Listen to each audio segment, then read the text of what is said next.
always believed that the night I rushed to deliver my husband's forgotten wallet at the airport would be remembered as a small domestic inconvenience, nothing more. A simple act of devotion from a woman trying to keep her marriage smooth and peaceful. But life rarely warns you when it is about to break apart.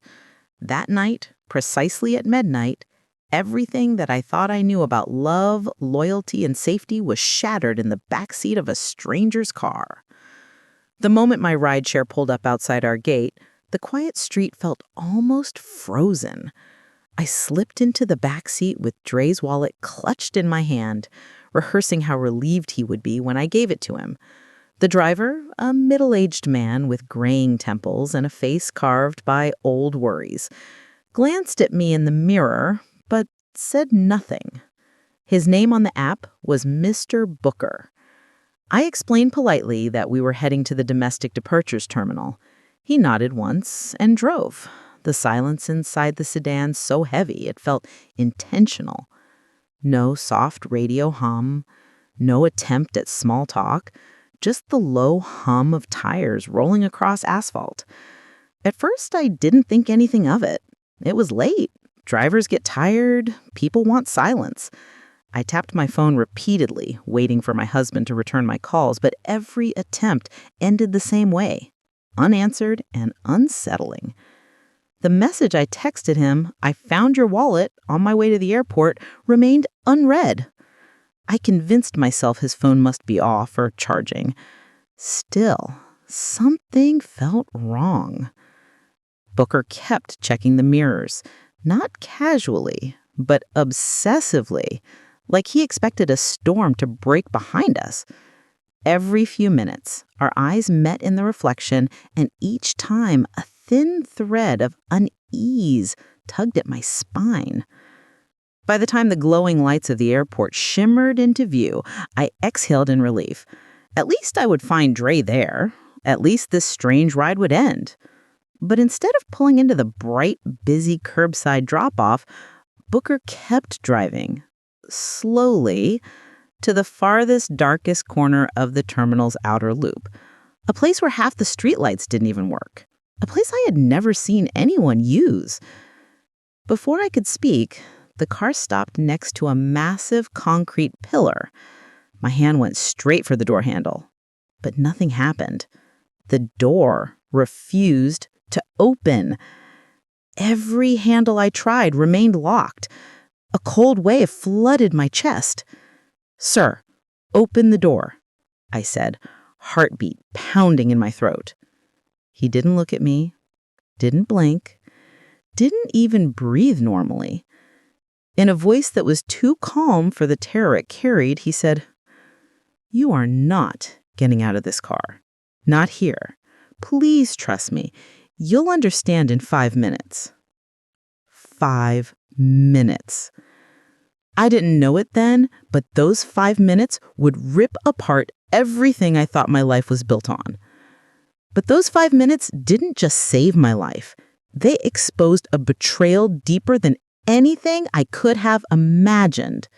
Before we continue, if you enjoy gripping life stories like this one, don't forget to hit the subscribe button and tap the bell icon so you never miss a chapter.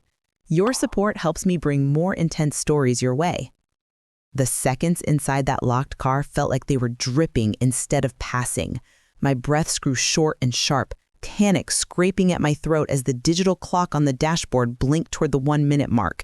Booker didn't flinch. His hands gripped the steering wheel as though letting go would mean disaster. His knuckles had gone bone white. "What are you doing?" I cried. "Please let me out. I'll walk the rest of the way. Just..." "No." It wasn't a shout, but a command, low, firm, and threaded with urgency. "Please, just stay still." His eyes were fixed on the dark sidewalk beside the pillar, staring as if something or someone was standing there, hidden in the shadows. I tried every tactic I could think of, pleading, crying, threatening, offering money. Nothing moved him. The more he ignored me, the more terror tightened around my chest. But then the 5th minute arrived. A sudden explosion of light and sound shattered the night. Red and blue strobes blasted across the deserted corner, catching on metal, glass, even the uneven texture of the concrete pillar. Sirens wailed so close they vibrated through the car frame. 3 police cruisers skidded into a tight formation around us, not aiming at Booker, not surrounding the sedan, but barreling past us toward the very patch of darkness Booker had been staring at. I ducked instinctively, trembling so hard my teeth knocked together. My mind spun with only one explanation. I'm being rescued. Booker really was the threat. The police are here for him. But then I heard shouting. Not at us. Hands where we can see them. On the ground. Now! I lifted my head slowly. In the shadows near the sidewalk, officers dragged a struggling man into the light. His coat was thick and zipped up to the collar, his cap pulled low, like someone trying to erase his face. He kicked, twisted, cursed, but the officers forced him down hard. A folded knife fell from his pocket. A handkerchief slipped out, stained with something damp. One officer lifted it with gloved fingers. Even from inside the car, a sharp chemical odor pierced my senses. My stomach knotted. Chloroform. A kidnapper, a predator, waiting exactly where I would have stepped out if my door had opened. My breath caught as realization washed over me. Booker hadn't been trying to hurt me. He'd been trying to stop me. An officer approached the sedan, tapping on Booker's window with an oddly respectful gesture. We've got him. You're clear. Clear? Booker wasn't the suspect. He was part of this, willingly, and not as a criminal. I didn't understand any of it yet. Not the danger, not the timing, not the reason. But I was about to. Because the man who tried to abduct me wasn't acting alone. And the real mastermind was someone I trusted with my whole heart. My hands were still shaking when the officer stepped back, and Booker finally unlocked the doors with a soft click, a sound that felt like oxygen returning to a suffocating room. I pushed the door open cautiously, my legs weak but desperate for answers. The freezing night air slapped my cheeks as I stepped out. Lights from the cruisers flashed against the concrete like frantic heartbeats. The man they had pinned to the ground groaned in protest, but the officers didn't budge. They were efficient, coordinated. This was no random patrol. I looked at Booker, expecting anger, guilt, or an explanation. I expected him to be a stranger. Instead, when he turned to me, his expression held something I didn't know how to name. Relief? Concern? A kind of sorrow. Who are you?" I whispered. He exhaled deeply, as though he'd been holding his breath for longer than I had been alive. "My name is Booker Langley," he said softly, "and I'm not just a driver from an app." The name rang faintly, like a distant bell. Familiar, but from another life, a life I barely remembered.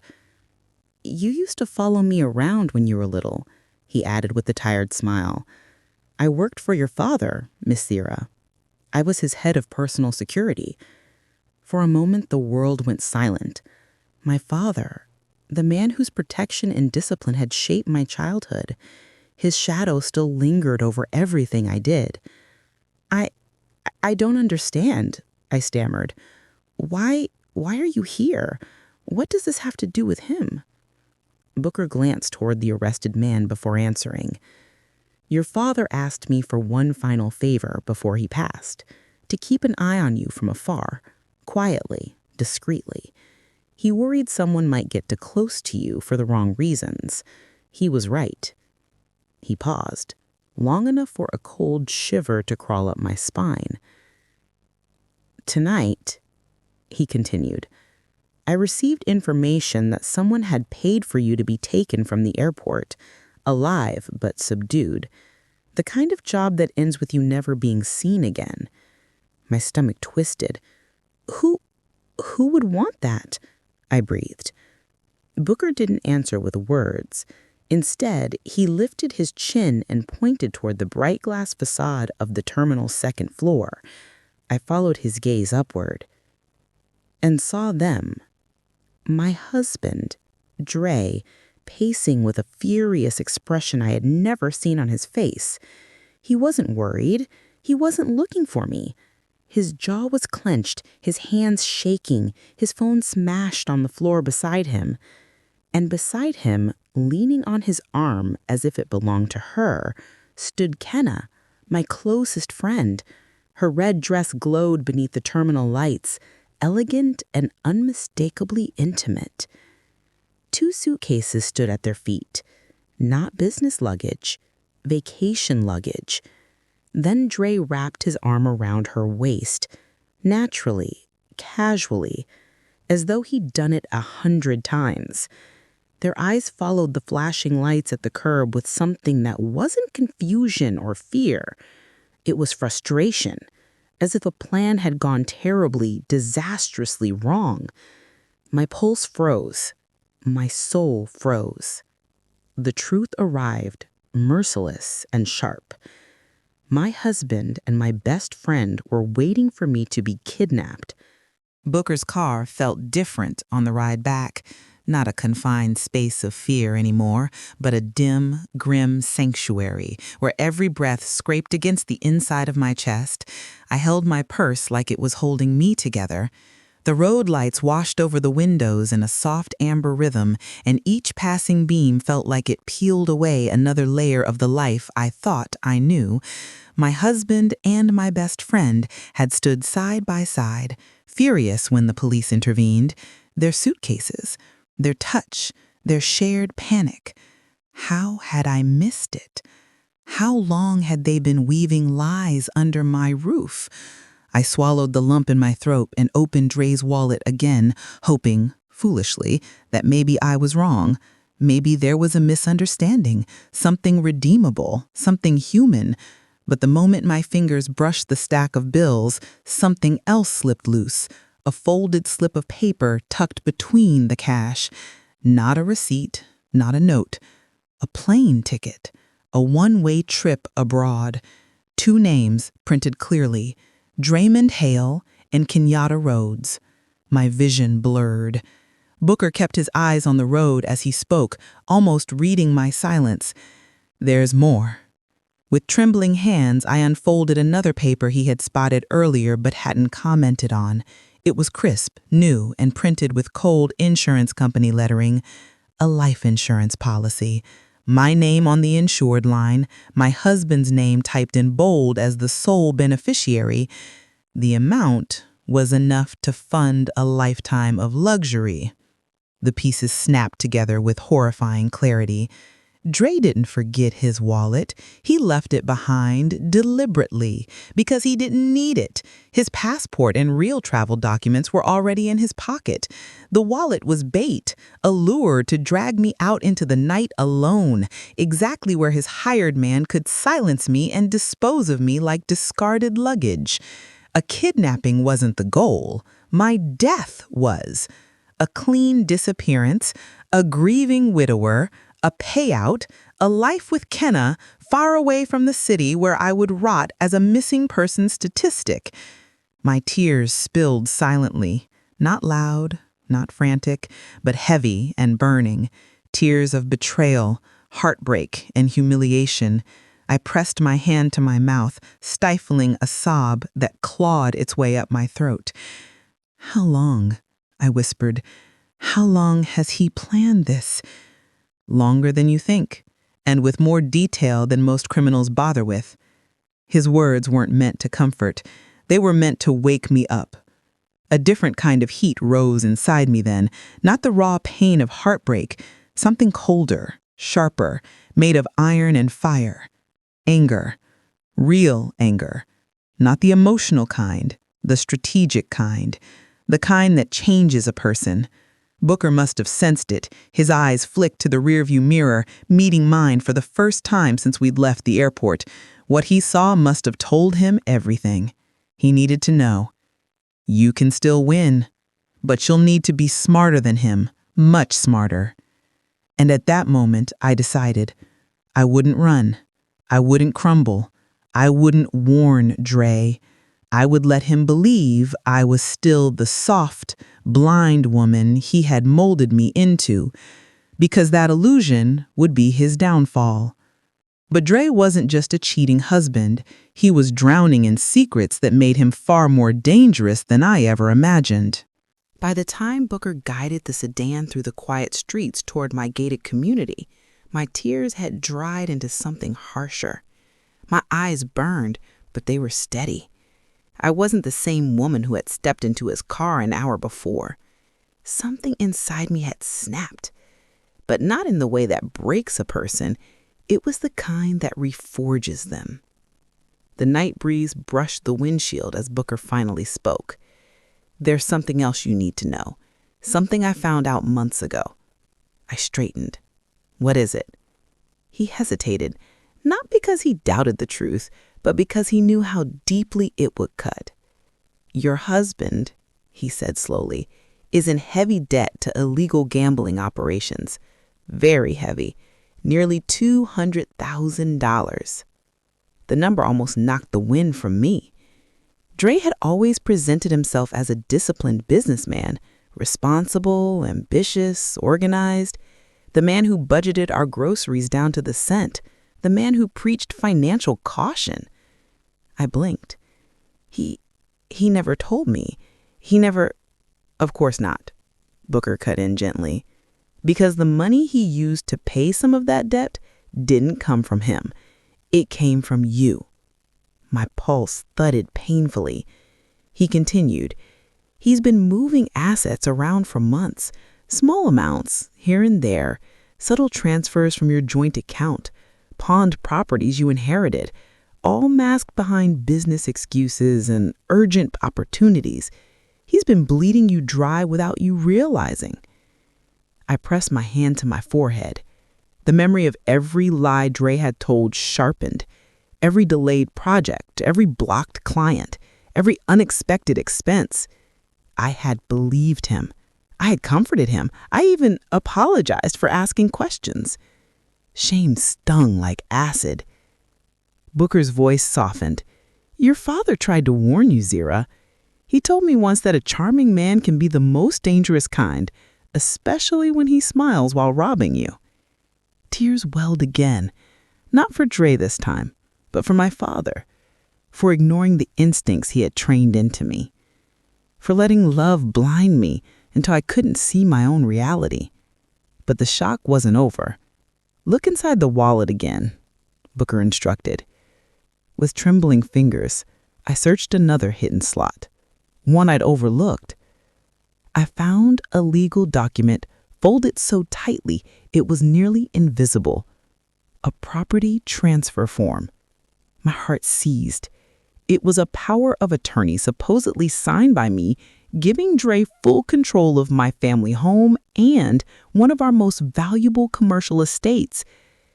The signature looked like mine, almost flawless, but I knew without question I had never signed it.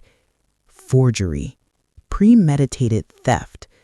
A plan so carefully constructed that the kidnapping wasn't even the first step, it was the final one. If I disappeared, he could walk into court and claim full ownership before the news of my fate even broke. I crushed the paper in my fist, a low growl of rage escaping before I could hold it back. Booker didn't interrupt. He simply drove, letting me process the devastation of what had almost been my life's ending.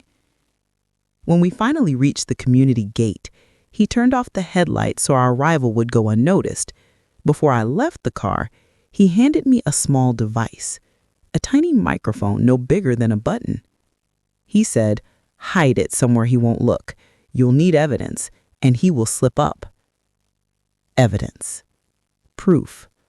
A weapon. My father's security chief, now my shield, had given me the first tool in reclaiming my life. I stepped out of the car, feeling the weight of betrayal and the first flicker of power. But the real game began the moment I stepped into my house, because Dre came home sooner than anyone expected. The house felt colder than usual when I slipped inside. Not physically, the temperature was normal, but emotionally. Every wall echoed with a truth I could no longer ignore. This had been our sanctuary, the place I once associated with warmth, safety, and shared routines. Now, every corner felt staged, like props in a performance Dre had directed while I unknowingly played the fool. I locked the door quietly behind me. Booker's instructions replayed in my mind. Act normal. Don't let him know you know. Buy time. Gather proof. I headed straight to the bathroom to wash away any trace of the night. The tears, the fear, the desperation. The reflection staring back at me in the mirror looked familiar, but her eyes didn't. There was a hardness, a new steadiness. Not broken, not defeated, awakened. I whispered to myself, "You can do this," then dried my face and began setting the stage. I placed Dre's wallet in a believable spot, wedged between the sofa cushion and the armrest, where it could have slipped from his pocket. I opened a magazine, turned on the television to a gentle hum, and curled up on the couch as if I had dozed off innocently while waiting for him. At 3 a.m., the sound of a car engine pulled up outside. My heartbeat steadied, not quickened. I had a role to play. The front door burst open moments later, followed by his hurried footsteps. "Zira," Dre called out, voice tight with feigned worry. I lifted my head groggily, blinking like someone yanked from sleep. "You're home? I thought you'd be at the airport by now." He froze, just for a second, eyes widening at the sight of me safe on the sofa. Then he rushed to me, panting dramatically. "There was an accident on the highway, massive traffic, and I realized I didn't have my wallet. I had to come back. I couldn't fly without it." His acting was smooth, polished even. If I didn't know the truth, I might have believed him. But now, every tremor, every twitch, every misplaced breath betrayed him. "Oh," I placed a hand to my chest. "Dre, I was so worried. I tried calling, but—" He cut in. "My battery died. Everything was going wrong tonight." He ran a hand through his hair, pretending stress, pretending exhaustion. And then he saw it. The wallet. He snatched it from the sofa crack, flipping it open with borderline desperation. Relief flooded his face when he saw all the cards and cash still inside. "Thank God," he murmured, pulling me into a tight hug. I smelled it then. A perfume I didn't wear. Sweet, floral, expensive. Kenyatta's signature scent. I did not pull away. I let him hold me, pretending his embrace warmed me, instead of twisting my stomach in disgust. "Go shower," I encouraged. "You must be exhausted." He nodded and headed upstairs. As soon as he was out of sight, I climbed up quietly, the tiny microphone hidden in my palm. I slipped it into the secret pocket of his prized leather briefcase, the one he never left behind. By the time he stepped out of the bathroom, the device was already recording. We slid into bed together. His breathing slowed into a false, peaceful sleep. I stayed awake, wired to the audio feed on my phone, waiting. Just before dawn, a vibration buzzed in my earphones. He was making a call from a burner phone stored inside his briefcase. And then I heard a voice that made my blood run cold. Kenyatta. Their conversation revealed a plan even crueler than the kidnapping, one that would have destroyed my life long before the police ever got involved. Kenyatta's voice poured through the earphones like poison wrapped in silk. For years, I had trusted that voice, confided in it, laughed with it. Now it sounded sharp, irritated, and impatient. "Tell me they got her," she snapped. Dre's tired sigh crackled through the microphone. No, the whole thing fell apart. Police showed up out of nowhere. They grabbed the guy before he even got close. I covered my mouth. Hearing my husband speak so casually about the man who nearly drugged me made my stomach knot. Kenyatta cursed under her breath. You said everything was set. You said tonight would finally be the end of her. It was supposed to be, Dre hissed. This was our chance. I needed this done tonight.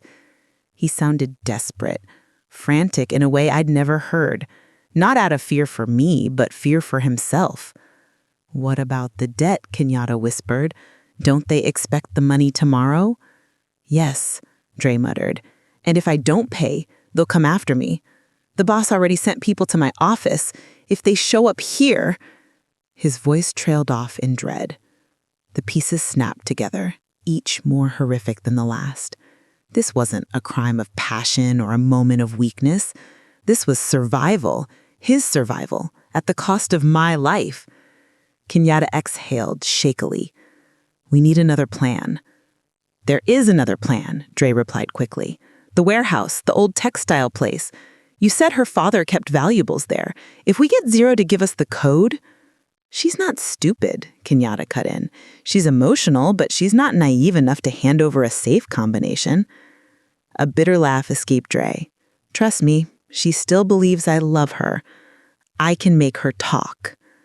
My chest tightened. The arrogance dripping from his tone felt like a slap.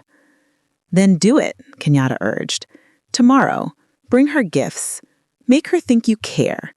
You're good at pretending. Pretending.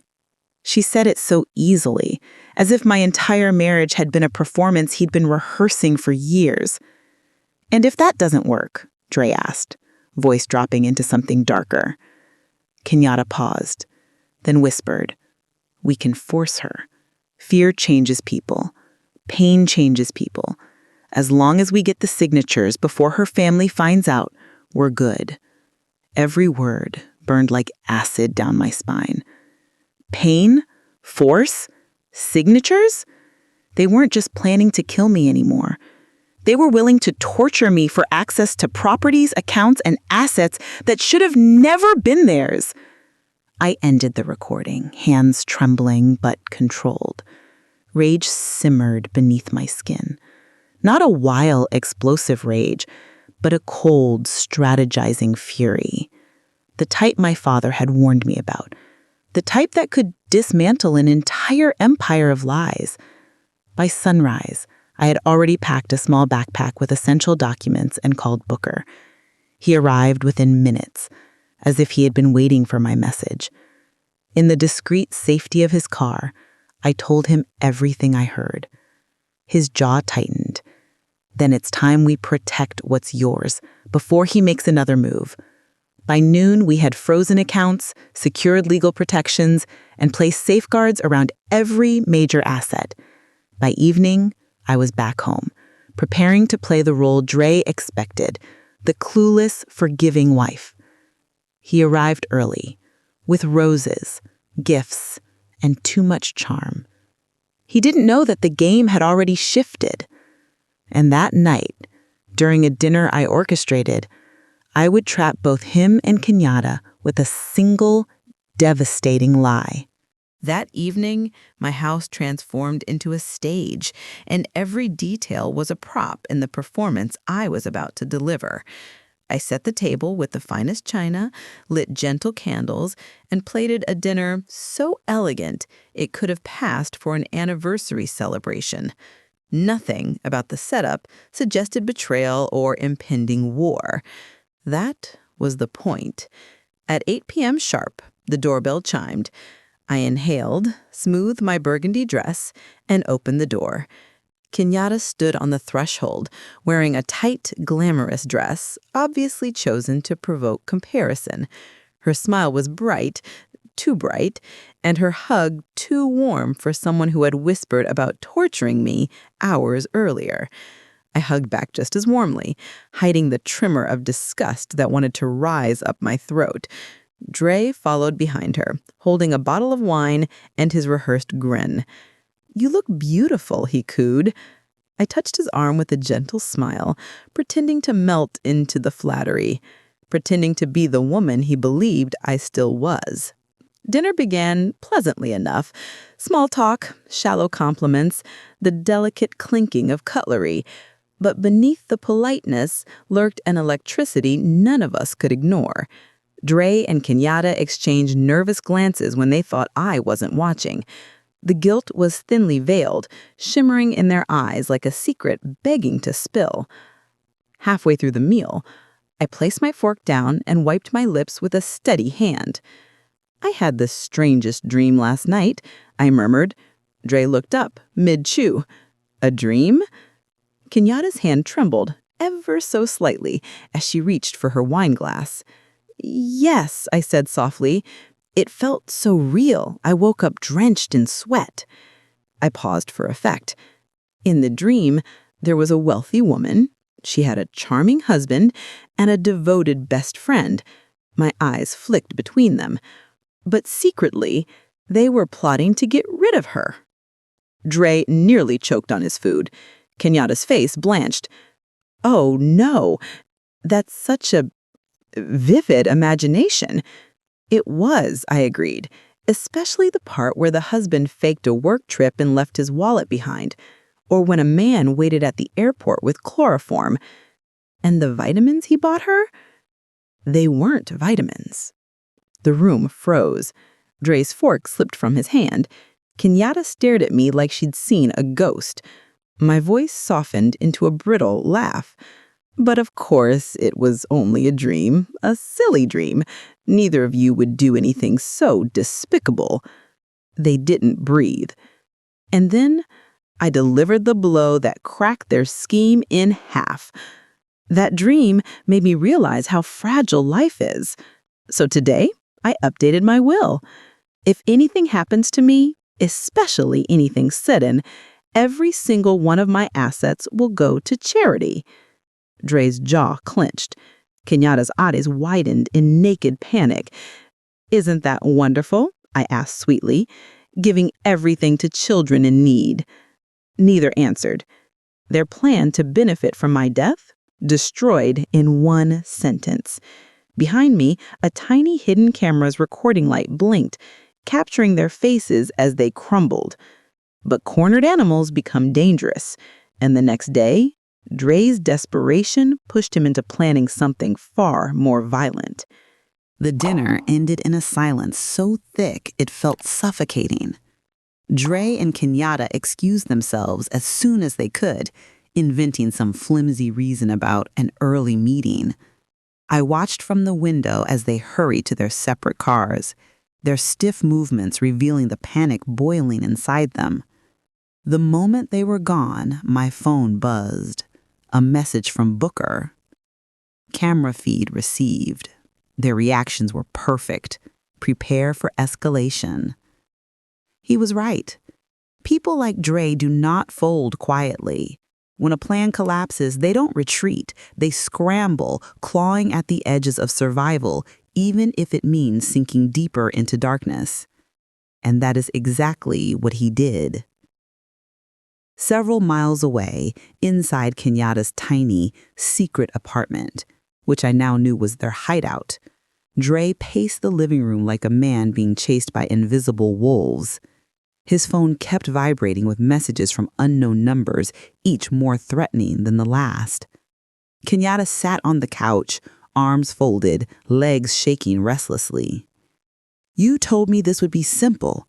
You swore she was naive. You swore she wouldn't see anything coming." "She was naive until tonight. I don't know how she figured out anything. Maybe someone warned her, maybe she saw something. All I know is we lost the inheritance." "That's not all we lost, Bo. Your debt is due tomorrow. Tomorrow, Dre. What are you going to do when they show up? Smile and offer them a gift basket?" Her voice trembled, not with guilt, but with fear. She didn't want justice. She wanted escape. "Stop yelling," Dre barked, running a hand through his disheveled hair. "I'm thinking." "Think faster," she hissed. For a full minute, he stood still. His breathing slowed, his eyes narrowed in calculation. And then, like a toxic cloud clearing, an idea took shape on his face. "We don't need her dead anymore." Kenyatta blinked. "What?" "We just need her broken." He sat beside her, lowering his voice to a dangerous whisper. If she won't hand over the will, we'll make her. We'll force her to sign everything back. Power of attorney, transfer forms, anything we need. Kenyatta swallowed hard. Force? As in whatever it takes, Dre finished coldly. I'll hire men, professionals. They'll go into the house, tie her up, rough her up a little, nothing fatal, just enough to scare her into doing what we say. I later learned he even promised the men a larger cut if they could get it done in one night. She'll sign, he insisted. Pain makes people obedient. That sentence would echo in my head for days. Kenyatta leaned back, biting her lip. Fine, just do it quickly. The sooner we get the money, the sooner we disappear. Tomorrow night, Dre said. She'll be alone, and she won't see it coming. But he was wrong. I already knew everything. The next day, he didn't come home. He sent a casual text claiming an audit had come up at work. In reality, he met 3 thugs in a dingy cafe on the outskirts of the city and hired them to destroy me. But he didn't know I had outplayed him already. Because when they broke into my house that night, they walked straight into the trap I had built for them. One they would never escape. Night fell with an eerie stillness, the kind that feels like the world is holding its breath. The house around me looked ordinary, neat, quiet, unsuspecting, but every room, every shadow, every piece of furniture had been transformed by one simple truth. I knew they were coming, and I was ready. Before sunset, I vanished from the house without leaving a trace. No lights on, no signs of life, no dishes, no music. I left my car in the garage and the front porch dark. Subtle touches meant to give Dre a false sense of advantage. The perfect lure. Booker positioned himself discreetly down the street, ready for the next phase of the plan. Inside, small hidden cameras blinked to life, quietly streaming everything to a secure server and my attorney's private channel. If Dre thought forcing me would be easy, he was about to discover just how wrong he was.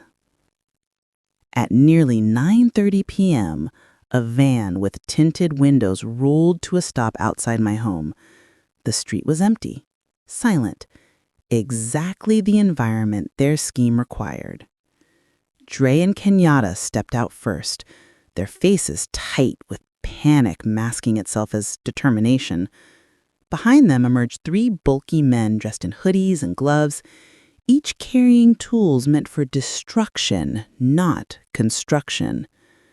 A crowbar, duct tape, zip ties, a canvas bag heavy enough to hide drugs or cash or something worse. Dre whispered harshly, "Stay focused. She should be inside. We get the signatures and we leave." He was sweating so much it darkened his collar. They walked up to the house. Dre used my spare key, the one he thought I didn't know about, and unlocked the door with a tense twist. The door swung open. They flooded inside like a wave of violence, but all they found was emptiness. No footsteps, no lights, no Zira calling down from upstairs. The house wasn't just quiet, it was cleansed from me. "Where is she?" Dre snapped, sweating harder now. "Upstairs," Kenyatta insisted with a shaky voice. "She has to be. Maybe she's sleeping." They stormed the main bedroom, but the bed was perfectly made, untouched. The bathroom was spotless, the study pristine. "Check the guest rooms," Dre yelled. Nothing. Panic began to seep into his voice. "She's hiding. She must be." One of the thugs kicked open the remaining doors, But every corner of the house reflected the same message. She's gone. And she left before you arrived. A crash shattered their growing dread. The sudden chime of a laptop powering on in the living room. Startled, they all rushed downstairs. On the center table, my laptop screen glowed with an incoming video call, set to auto answer. The second the call connected, my face filled the screen.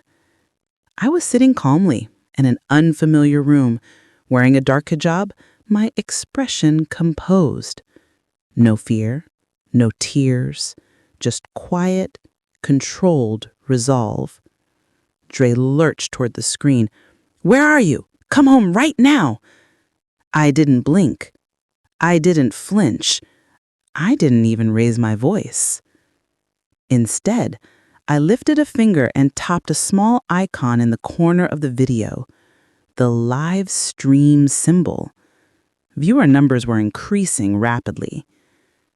And then I spoke. "You invited company tonight." I thought it was polite to greet them, too. The thugs stiffened. Kenyatta gasped. Dre's face dreamed of color. The hunt had reversed. The prey had become the architect. But the real blow came when I revealed the location of a hidden treasure, a trap so perfect that even Dre couldn't resist taking the bait. Dre's breathing grew ragged as he leaned closer to the laptop screen, his pupils blown wide in panic. Kenyatta hovered behind him, her hands trembling.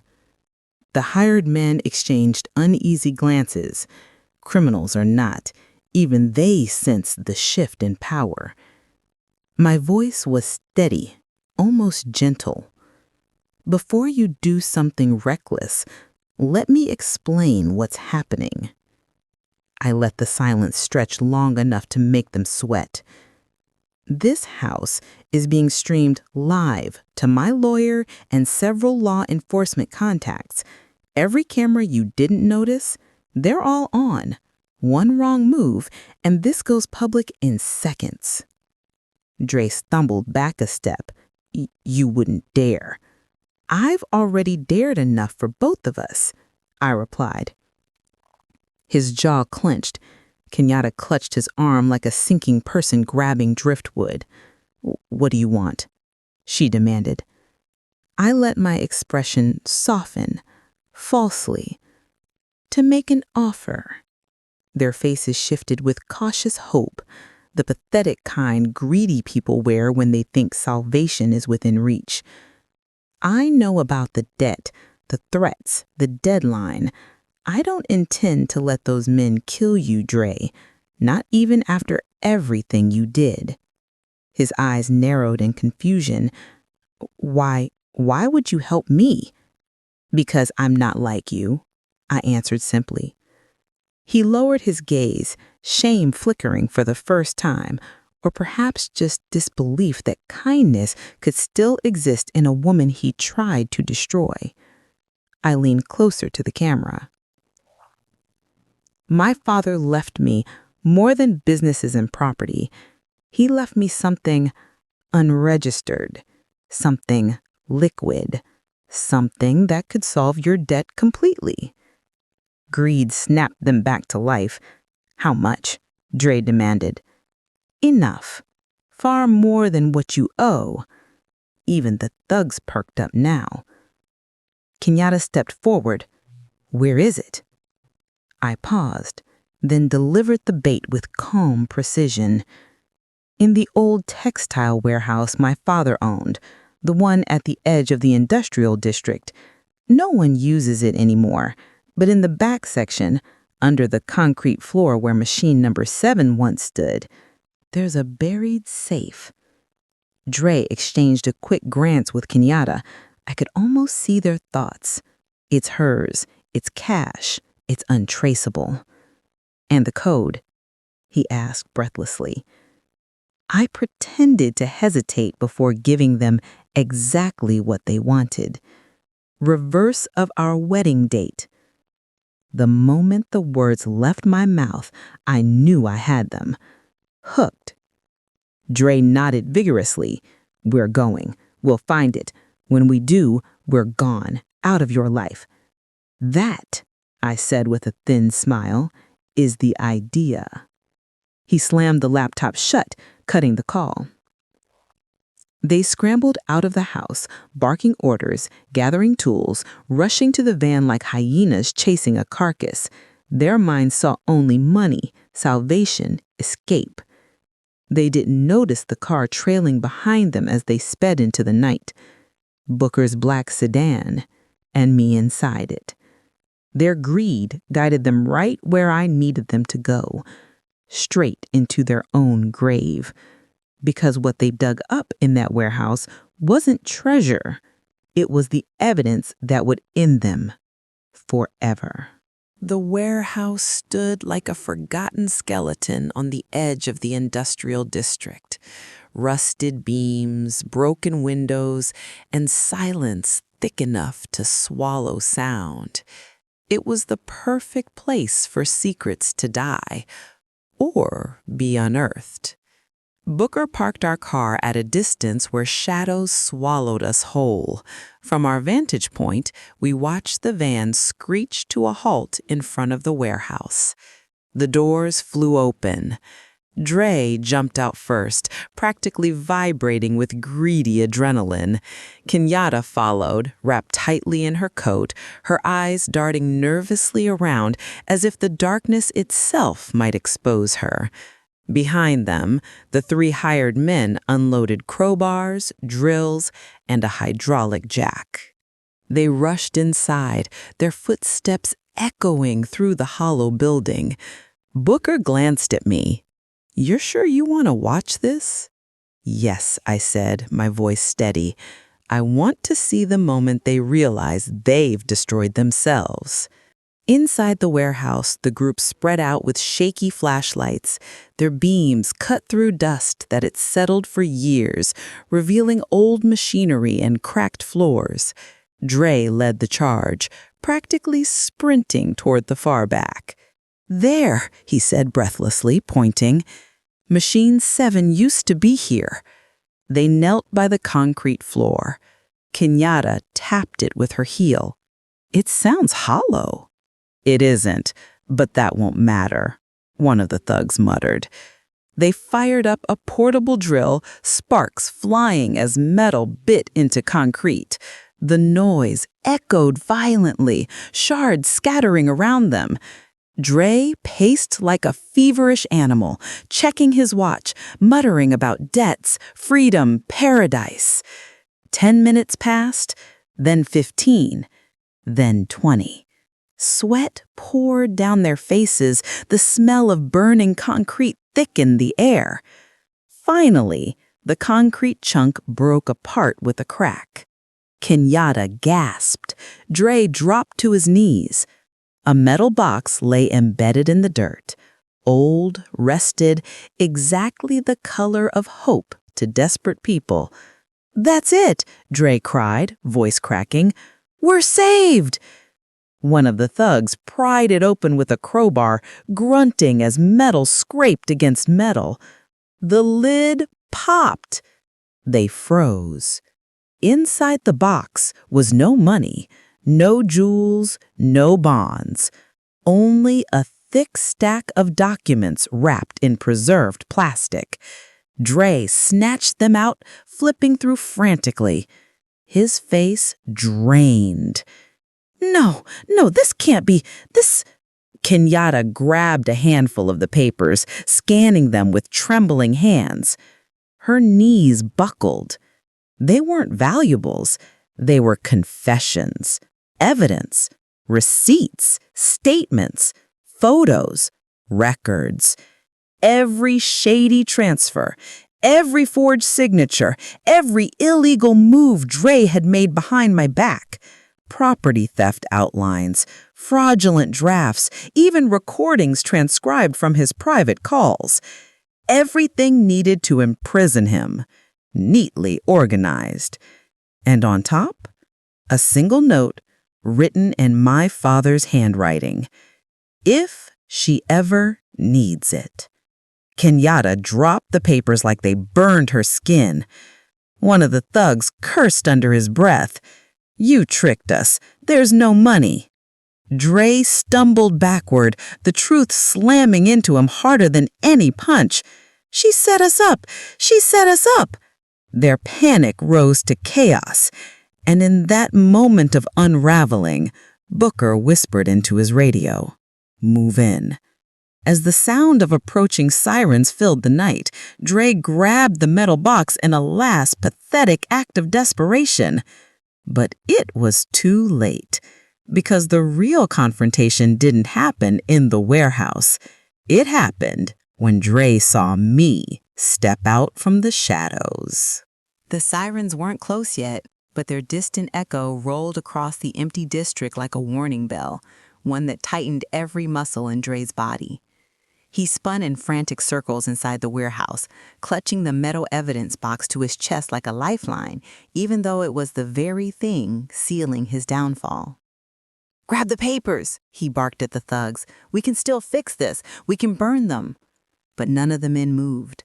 They stared at him with narrowed eyes, realizing they'd been dragged into a scheme with no payoff. One of them spat on the floor. "You used us," the tallest growled. "Said there'd be cash." "There was supposed to be cash," Dre snapped, pointing wildly at the empty safe. "She lied. She set me up." Kenyatta paced in small, frantic circles, pulling at her hair. "She's smarter than we thought. She knew everything. Everything." The thugs weren't listening to her. Their attention had shifted to the entrance of the warehouse, to the slow sound of footsteps approaching. Soft, intentional. Not police, not panic. Something far more unsettling. I stepped through the doorway, Booker beside me, calm, steady, and unarmed, though his presence radiated quiet authority. My silhouette stretched long across the concrete floor, sliced by the glare of the van's headlights. Dre froze mid-step. Kenyatta's breath hitched. The thugs exchanged uncertain glances, and for a long moment, no one spoke. Then Dre found his voice. Barely. "Zira," he whispered as if he'd seen a ghost. You followed us?" I took another step, my heels clicking sharply. "No, I led you." Kenyatta's knees nearly gave out. "You tricked us," she choked. I looked at her calmly. "Did you think I wouldn't fight back after you tried to erase me? After listening to you both plan how to hurt me, break me, steal everything my father worked for?" Her lips trembled. "It wasn't supposed to go this far." Yet it did. Dre swallowed hard, eyes darting between the exits like a trapped animal. His voice cracked. "You think you've won? You think the police will believe you over me, over us?" I tilted my head with a gentle smile, a smile he once mistook for softness. "They don't have to believe my words. They'll believe the evidence." I pointed at the box clutched in his hands, the same box he hadn't stopped clutching since opening it. "You're literally holding the proof." One of the thugs snorted under his breath. Another muttered, "We're leaving. We're not dying for this mess." But before they could take a single step, Booker raised a single hand. "Wait for it." Right on cue, 3 squad cars screeched to a halt outside, lights flooding the broken windows. Officers stormed toward the entrance, weapons drawn, shouts echoing through the building. Panic erupted. Kenyatta bolted toward the side door. Dre dropped the evidence box, reaching for her hand. But he didn't make far. 2 officers tackled him before he crossed 10 feet. Kenyatta was caught seconds later, her scream sharp enough to pierce metal. The thugs surrendered immediately, self-preservation beating loyalty. As officers flooded the warehouse, Booker stepped aside, letting them take position. I remained standing exactly where I was, watching Dre struggle against the cuffs. He lifted his head, eyes wild. You'll regret this. I swear, Zira, you'll... I cut him off with a whisper. No, Dre. I already regretted ever loving you. Everything after that has been recovery. He went still, as if the sentence wounded him more deeply than the arrest itself. The officers dragged him out into the night. He never looked back. But even after Dre and Kenyatta were taken away, the final twist came from someone I never expected, a truth buried deeper than betrayal itself. The warehouse slowly emptied as the last of the officers hauled the criminals into their respective cars. Kenyatta was still screaming, not for mercy, but in denial. Dre sat in the back of a cruiser, silent now, his fury curdled into shock. The thugs had already folded, giving their statements without resistance. And I simply stood there. The night air was cold, brushing against my face like a reminder that I was still alive, still standing, still whole. Booker approached, his footsteps steady. "It's over," he said quietly. I inhaled deeply. It's over for them. But even as I said it, something inside me stirred, an emotion I couldn't name yet. We walked together to the car, the concrete crunching beneath our shoes. My mind should have been racing, but instead it felt strangely peaceful. I had survived betrayal, manipulation, and a plot that could have ended my life. I had uncovered secrets buried beneath secrets. And now, with Dre gone, I thought the chapter had closed. But life rarely ties itself up neatly. As I sat inside Booker's car, warming my hands, an elderly officer approached. He held a sealed envelope. He said, "This was in the evidence box, tucked separately. Looks like it was meant for you." My heart slowed. "For me?" He nodded and handed it over before returning to his unit. I stared at the envelope. The handwriting on the front was unmistakable. My father's. My throat tightened as I broke the seal. Inside was a single sheet of thick paper, folded carefully, deliberately. Booker watched silently, not intruding, giving me space. The letter was short, only a few lines, but it shook the foundation of everything I believed.